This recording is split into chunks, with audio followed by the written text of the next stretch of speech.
In this video, I'm going to take you to a property that we just finished fixing up. We listed it and it sold in the first week. So what I want to do is walk you through the property. You can see what it looks like now with all the staging and all the nice stuff. And I'm going to flash back before, so you can see the before when we first bought it a few months ago. You can see what it looks like, the difference, see what we did to it. And then I'm going to take you back to the office so you can see the numbers. We'll go over the numbers. What do we buy it for? What do we sell it for? What was the reno? What was our cost to sell? What was our profit? Everybody wants to know, what is the profit on these things? Because I want you to be crystal clear with how this business works and the mindset to get yourself right, to get out there and buy your next or your first piece of property so you can fix it up and flip it. All right, let's do it.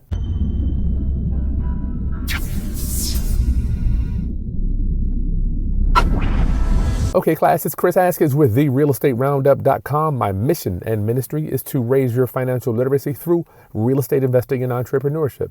So today I got a house. It's a 3-bedroom, 2.5 bath house we picked up a few months ago. I'm in the beautiful city of Chesapeake, Virginia, and I'm doing something a little different today. My wife bought me these glasses, so I'm going to be walking through the house with these glasses so you can see this thing. So this lead came in. This is actually a cold call lead. I usually don't do cold calling, but my partner tried it out and it worked. I can't remember what we spent on it. But let's take a look at the area so we can get in things. We got this house staged, so we have decided to start staging all of our properties. Seems like you get over asking. I think we sold it for $10,000 over what we were asking for. So let's quickly take a look at the neighborhood and let's go inside of this house together. Come on. Okay, isn't this cool? My wife got me these glasses. I don't know. So now I get to come and do these things with y'all firsthand. You can see what I see. You can see what I can see. You're blind, baby. Let me wipe these things off. Wipe them off. Okay, so here's our neighborhood. When I first bought this thing, I didn't really necessarily think it was the best neighborhood because we got a lot of trash over here and people come to dump stuff. But it's not super bad. I'm not mad at it. One thing I didn't like too was an arrow down how close the houses are. See how we got 5-6 feet there? And I'm like, what is the guy doing with a Tesla Cybertruck over here in Chesapeake, at this neighborhood? I don't know if the truck costs more than the house. Might have. So this is some new constructions here. The neighborhood doesn't look bad. I mean, I would say C+ neighborhood, working class people. So this is our subject property there. Very close houses together. And it's kind of all on this one side. And then as you get down. So this is what it looks like here. And I'll flash back. You can see what it looked like when we bought it.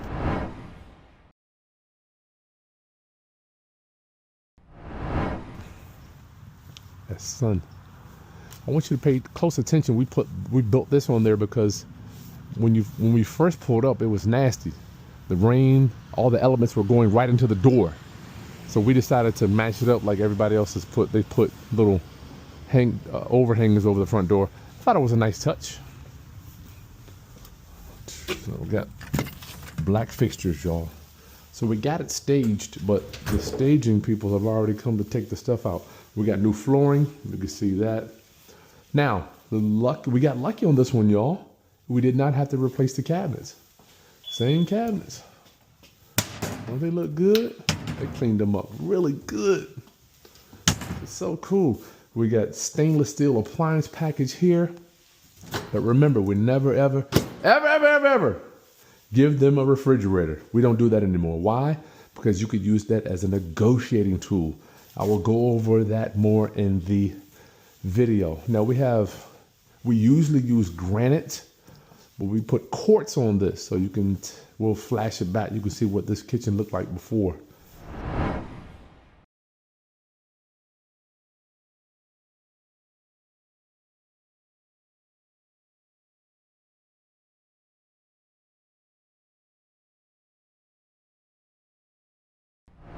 Only thing we really did was new fixture, black fixture, new sink, and this quartz. Quartz is sweet.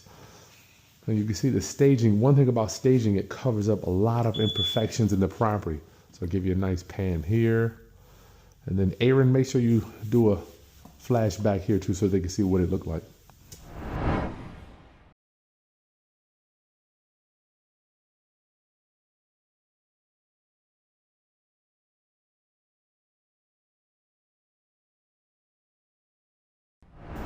What up, y'all? This thing only does 3 minutes each, so I gotta stop it at 3 minutes. So I don't necessarily like the fact that I can look around and see, but hey, it's okay. Small backyard, we had to replace some fencing there. Central heating and air was good to go. New stairs here, no problems.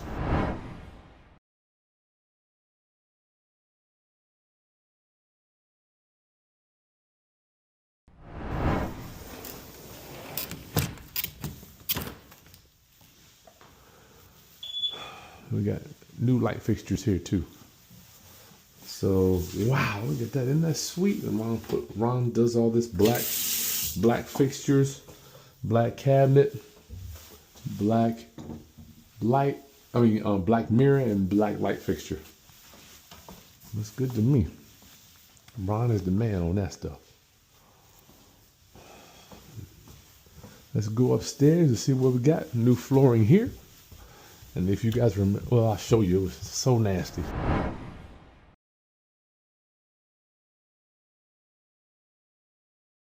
I remember this carpet here was just black as tar from people just walking back and forth. Oh man, the stagers really have come to get this stuff out of here. So this is our primary bedroom. Let me give you a pan here.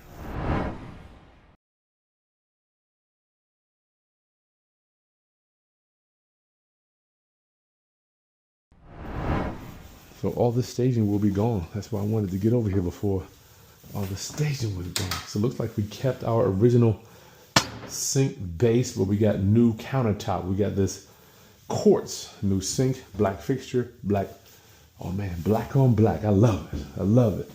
And it looks like we kept the same tub. Tub looks good to me.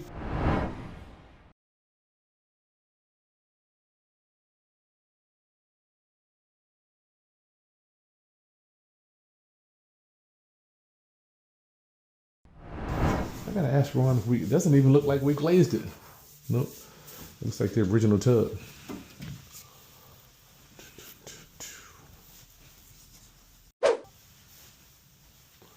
You got your laundry room, new flooring there. Bedroom, light fixture. Nothing really special about a bedroom. Okay, looks like we got a new vanity here. All right, yeah, that vanity couldn't keep it. New countertop. Black on black on black on black on black on black on black on black on black. Okay, so that's the new thing. Black is in, y'all. Looks like we kept the original tub. This is called an insert one piece around. And you know, when we do them, we usually like to do tile surround on those. So this saved us a ton of money not having to do those new tubs.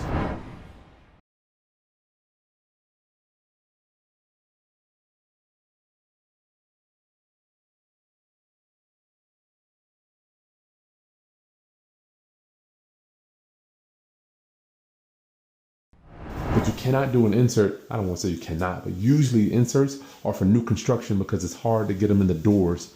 They don't like to come into the doors. They have to come in before the doors get installed and stuff. All right. So next, let's go to the office, go over some of these numbers. You can see how much money we made. And I don't want you to be scared when you're out here trying to buy a house. Don't be scared of this stuff. It can be done as long as you know what you're doing. Okay. Which one is the camera? Is that the camera or which one is it? I don't know. Okay, the camera's right there. I'm talking to the light. Let's go. Wasn't that a nice house? My business partner, Ron, does a tremendous job bringing it back to life. And we didn't spend that much, but it's amazing how that house is worth $350,000 today. It's insane that just a few years ago, it was only worth $250,000.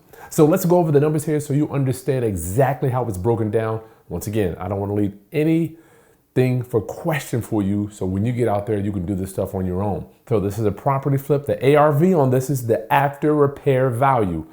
What can we sell it for after it's fixed up? That is the number one question you have to ask yourself when you get into the real estate flipping business before you make any offers.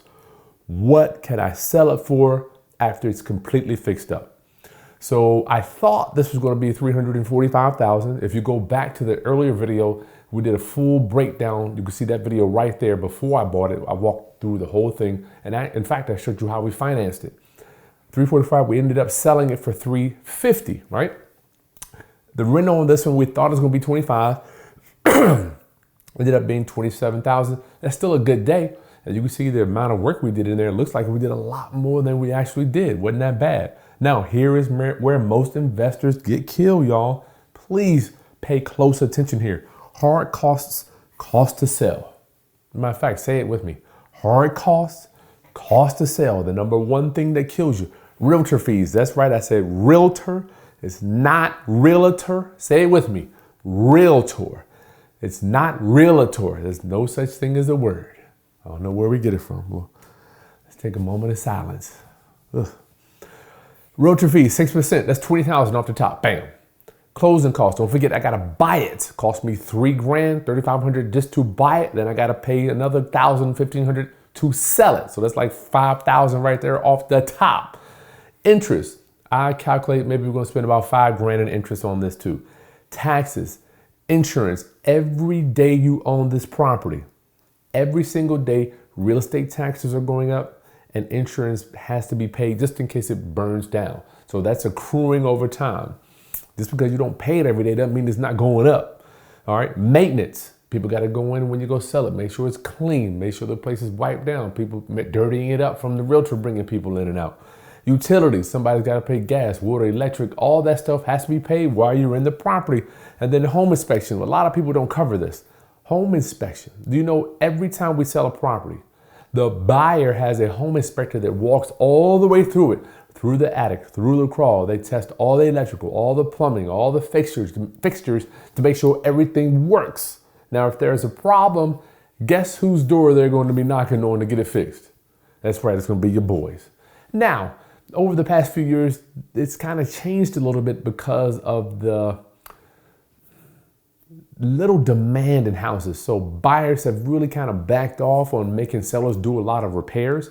But at the end of the day, if something's big, then I have to step in and fix it. So that's going to be more money out of my pocket, right? So all this stuff usually adds up to about 10% of your sales price, ARV. So we just put in $35,000 just to sell the property. It's costing me $35,000, y'all. Let that sink in a little bit. That's cost to sell. Now, if you think you're getting in real estate, if you're getting in the flipping business, a lot of people think, I'm going to be able to do it for a lot cheaper. I can sell my houses for cheaper than you can. I can get them done faster than you can. Okay, that's the same mess I thought 10 years ago. Doesn't happen. Talk to the people who've been in the game for a while. Everything costs more. Everything takes longer. Okay, that's just how it works. So our purchase price on this one was $250. So our profit. I know everybody been breaking it down. If you could bring in a drum roll in a minute after I do this. Let me get this thing. I always mess this up. I have to go over this 20 times to make sure I do it right. We sold it for $350. That's what our ARV was right. That's our sales price. We put $27,000 in it, minus $35,000 in fees, minus the sales price of $250. Ends up being right around $38,000. But make sure you hold tight. I'm gonna show you where we recoup a lot of money on these things. That's not bad. But if your seller wants to know, here's a negotiating tip you gotta know that you can get in the real estate negotiating Bible. If you haven't downloaded it already, it's in the video description. Sometimes sellers and homeowners want to know, you're making $38,000 on my house. I want some of that money. Well, here's the thing. Generally speaking, it takes 6 months to do one of these things. 2 to 3 months to fix it up, another month to market it, another month and a half for your buyer to come in and get their loan and feel all warm. So that's 6 to 7 months. So if you take $38,000 divided by 7 months, that's only $4,000 to $5,000 a month. So that's just an ordinary income in America, all right? The key to this, the secret, y'all, is volume. Having several of these going at one time. So we got 1, 2, 3 going right now. But let me show you where we recoup. I learned that word recoup when I was in the music business. You see what the music industry does with a publishing deal, what we got, they gave us $200,000, but then they took back that $200,000 on all the publishing and the sales that were coming in. So we didn't get any money until that 200 was already paid back. And that's the same thing they do to artists. They pay for the video, the photo shoot, the airplanes, the hotels, the marketing, all that stuff out of the artist's budget. And then you don't make a penny unless that's paid back. It's a horrible business, y'all. Don't get in the, if you're watching this and you're thinking about getting in the music business, do me a favor. Just don't do it. Don't do it. Music business is, whew, good God. They'll rip you to shreds. I don't have no good pen over here. Let's do this. All right, how do we do it? So we use something called a flat, you know what I forgot to mention too? The refrigerator. The refrigerator. Why don't we put refrigerators in our properties? I told you I'd tell you. Because that is a negotiating tool. If somebody offers us $350, but they want us to put in the refrigerator, then we can either raise the price a little bit, $351, $352, to compensate for that refrigerator. But if you put the refrigerator in at the beginning of the sales process, there's no negotiating. So if they want to pay $350, we've already paid the $2,000 and put the refrigerator in. So now we're getting $350 without having to put the refrigerator in. So that's saving me $2,000 on my renovation. That's a secret I learned after doing flips for about 14 years. I finally learned. Stop putting refrigerators in these things. People don't need them. They can get their own fridge. Another thing we do, realtors, instead of paying the 6%, usually it's 6%, 3% to the buyer, the realtor that brings a buyer, 3% to our realtor. What we do is we use something called a flat fee broker. Flat fee broker. Now, what is that? The flat fee broker can list the property. We pay them a fee just to put it. Usually, everybody knows, how do you sell a house? The realtor or the broker, all they do is put it on the MLS and they're gone. They could do 20 of those. They'll put the pictures, because the MLS does most of the heavy lifting getting the buyer. So when I'm not taking anything away from realtors. I know we appreciate y'all. Y'all do a lot of work and stuff, but usually, generally speaking, y'all put it on the MLS and y'all go on to the next, y'all trying to get the next listing. I've seen it a million times. So what we want to do is we use a flat fee broker. We list it, we pay them a flat fee. So that takes our 20,000 down to 10,000. And then we have some members of our team take the phone calls when they come in. So we save roughly on this deal, I don't want to say half because we still got to pay our team. So we can add to this. Let's just, on a ballpark, we can add 6,000 to this deal. So we really, 8, 9, 44, 1, 2, 43, 44, 44K. Because I still have some admin team, but we don't have to pay the entire 3% because it's 6, both sides. So when we list it, we're saving roughly 10,000 that I can use for other things, and then we can put some of that money on our bottom line. If this has helped you, I need you to share this stuff with our community so we know how to navigate and stay in this business. I've learned a lot of tips, tricks, and strategies from doing real estate since 2010. Subscribe to the channel, but what I need y'all really, you gotta share this stuff so our culture and community knows, what does this look like? In fact, who is this for? It's for guys that look like us, y'all. I love it. All right, hit that like button and I will see you on the next video. Peace.